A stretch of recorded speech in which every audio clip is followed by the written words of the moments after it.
이제 TLB 무상증자로 넘어가 보겠습니다. 유상증자를 하고 나서 무상증자를 동시에 진행을 하기로 했었죠. 무상증자의 뜻부터 살펴보겠습니다. 무상증자는 말 그대로 무상으로 증자, 즉 주식수를 늘려주겠다라는 뜻이에요. TLB 같은 경우에는 1대1 무상증자니까 100주를 가지고 있으면 100주를 더 줘서 총 200주를 만들어주겠다라는 겁니다. 근데 무상증자는 유상증자와 달리 자본금을 투입하지 않은 상태에서 회계상으로 주식 수만 바뀌는 거예요.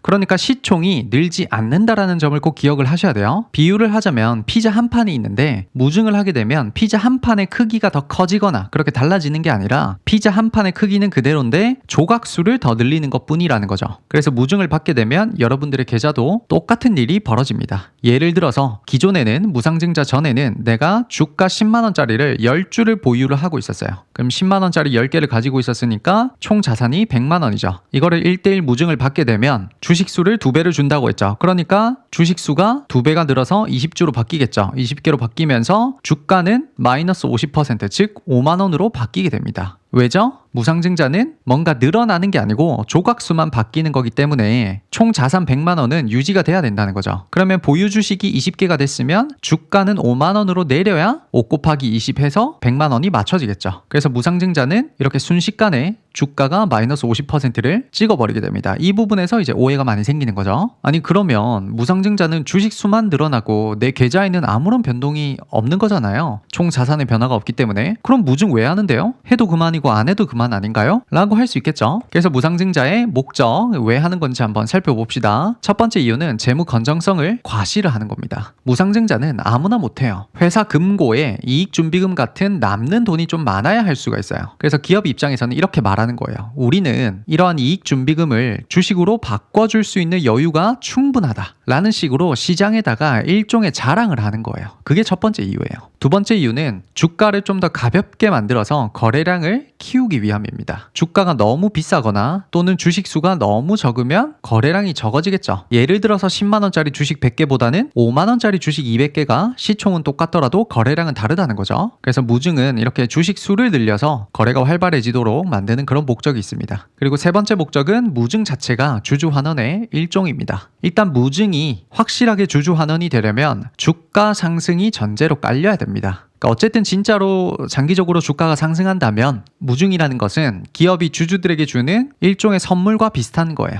어떻게 보면 배당 주는 것보다 훨씬 이게 나을 때가 있어요. 그래서 기업이 무증할 때 주주들에게 이렇게 말하는 거랑 똑같은 거예요. 우리를 믿어줘서 고맙다. 플러스 앞으로 우리 주식 팔지 말고 계속 가지고 있으면 훨씬 더 이익을 크게 만들어줄 거기 때문에 팔지 마라 라는 그런 메시지가 담겨 있는 겁니다. 이렇게 세 가지 이유 때문에 실제로 시장에서는 무증이라는 것 자체가 호재로 인식이 되는 편입니다. 그러니까 무증을 해도 그만 안 해도 그만 이게 아니고 무증 자체가 이 기업의 재무 건전성이나 일종의 주주환원으로 체크가 되니까 어느 정도는 주가 상승이 일어나기 때문에 일반적으로는 전혀 나쁠 게 없다는 거죠. 다음으로는 TLB 무상증자 스케줄표를 한번 살펴봅시다. 유상증자보다 훨씬 간단해요. 일단 첫 번째로는 26년 7월 22일 월요일에 신주 배정 기준일입니다. 근데 우리가 유상증자에서 살펴봤듯이 신주 배정 기준일로부터 이틀 전에 사실은 종가까지 가지고 있어야 된다고 했죠. 7월 20일이 월요일이니까 주말 빼고 이틀 전은 목요일이죠. 그래서 실질적으로 무증에 참여하기 위한 마지막 날은 7월 16일 목요일 종가까지 여러분들이 이 주식을 보유하고 있어야 돼요.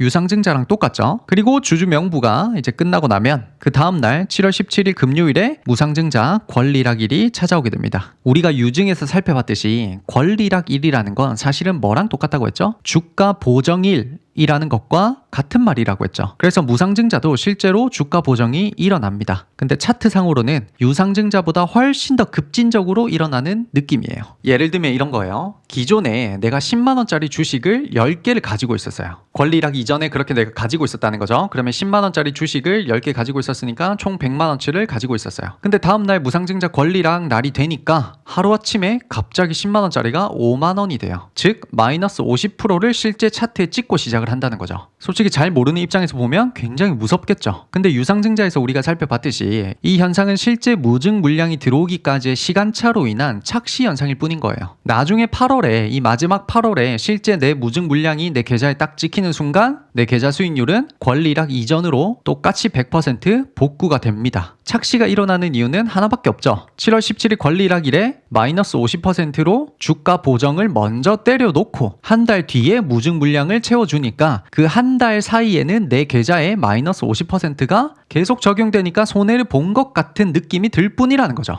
그래서 무증 권리락일부터 마이너스 50%를 한 달 정도 착시 현상을 버티고 있으면 마지막 8월 11일 날 무상증자 신주가 상장이 되면서 수익률이 완벽하게 다시 복구가 됩니다. 이게 TLB 무상증자의 전부입니다. 다음으로는 이 무상증자 스케줄을 유상증자 스케줄과 합쳐서 한 번에 이제 보도록 합시다. 유상증자는 5월 28일 목요일 종가까지 보유를 해야 된다고 했죠. 여기서부터 이제 시작이었죠. 그래서 5월 28일 목요일 날 요날 종가까지 보유를 하고 있으면 유상증자에 참여할 수 있는 권리가 발생이 됩니다. 그리고 다음 날인 유상증자 권리락이 발생이 되는데 한 마이너스 4%에서 5% 정도 떨어진다고 했죠. 이때 첫 번째 이제 착시가 일어나는 거죠. 그리고 한 2, 3주 뒤에 6월 중순에 신주 인수권 거래일이 찾아오게 됩니다. 이때 참여할 사람은 그대로 두면 되고 참여 안 할 사람은 이 권리를 꼭 팔아야 됩니다. 그리고 7월 6일, 7월 7일에 유상증자 청약을 해야 되고 대금을 납입해야 됩니다. 그리고 나서 밑에 좀 내려가면 7월 23일에 유증 신주 물량이 상장이 되면서 내가 유상증자로 산 한 20% 비중이 더 채워지게 되는 거죠. 이때. 그러면 이제 유상증자 청약일, 이 7월 6, 7일과 7월 23일 사이에 무상증자가 이제 시작이 되는 거예요. 7월 16일 목요일까지 여러분들이 종목을 가지고 있으면 무상증자에 탑승할 수 있는 권리가 확정됩니다. 그리고 7월 17일 날 무상증자 권리락이 생기는데 1대1 무상증자이기 때문에 주가가 하루아침에 마이너스 50%를 두드러 맞게 됩니다. 하지만 이 역시 착시 현상이라고 했죠. 그리고 나서 유상증자 물량 받고 나서 8월 11일 날 무상증자 물량까지 내 계좌에 다 들어오게 되면 전체 수익률이 최종적으로 복구가 되는 그런 느낌이죠. 그리고 다음으로는 유상증자, 무상증자를 동시에 연달아서 적용을 했을 때 내 계좌에 어떤 변화가 일어나는지 한번 보도록 합시다. 일단 현재 4월 10일 기준으로 주가는 74,700원이에요. 실제로. 그리고 우리가 직접 계좌에 보유하고 있는 주식이 182주를 가지고 있습니다. 평균 단가는 57,950원이고 수익률은 28.6%를 기록을 하고 있어요. 그래서 1,000만원치 정도 사서 28% 정도 수익이 나고 있으니까 총 자산 가치가 실제로 1,360만 원이 찍혀 있습니다. 1,000만 원치 사서 28% 수익률을 얻고 있으니까 대략 플러스 300만 원이 돼서 총 1,360만 원이 되는 거죠. 그러면 이 상태에서 다른 요인으로 인해서 주가 변동이 전혀 없다라고 가정을 하고 이 스케줄에 따라서 계좌 변동을 한번 봅시다. 다른 요인이 전혀 없으니까 5월 29일까지 주가 변동이 전혀 없겠죠. 그 상태로 우리가 유상증자 권리락을 맞았다라고 생각을 해보는 거예요. 그러면 유상증자 권리락에 마이너스 4, 5% 정도 떨어지니까 주가가 71,780원으로 찍히고 시작을 하겠죠. 근데 여전히 유상증자 물량은 들어오지 않은 상태예요.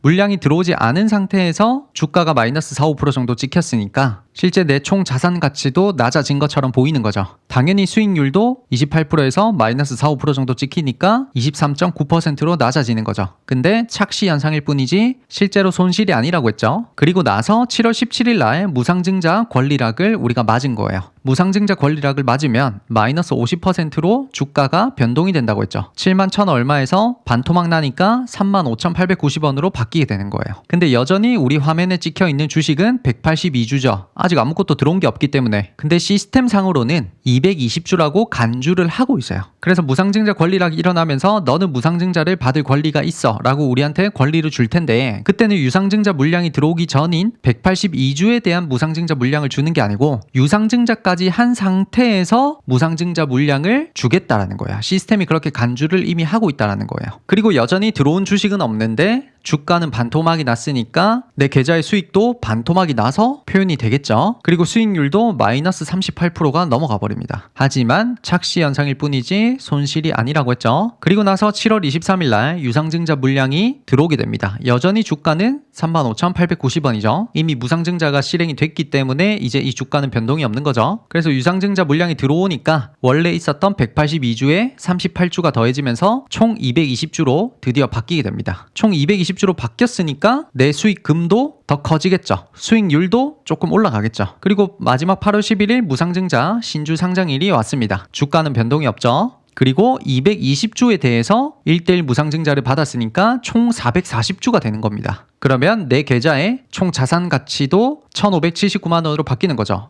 처음에 1,360만 원으로 시작했는데 왜 1,579만 원이 되죠? 유상증자에 내가 참여를 했기 때문이죠. 유상증자는 내가 내 돈을 내고 물량을 더 가져오는 거기 때문에 그만큼 여기에 반영이 돼서 표현이 되는 거예요. 수익률은 똑같이 나와야 되겠죠. 처음에 28.6%로 시작을 했죠. 그리고 유상증자 물량 받고 무상증자 물량까지 다 받았으니까 처음 수익률로 그대로 복구가 되는 겁니다. 여기까지 해서 유상증자, 무상증자의 개념과 스케줄을 다 살펴봤어요. 다음 마지막 영상에서는 그래서 이 TLB 유상증자에 내가 참여를 해야 되는지 말아야 되는지를 최종 결론을 살펴보도록 하겠습니다.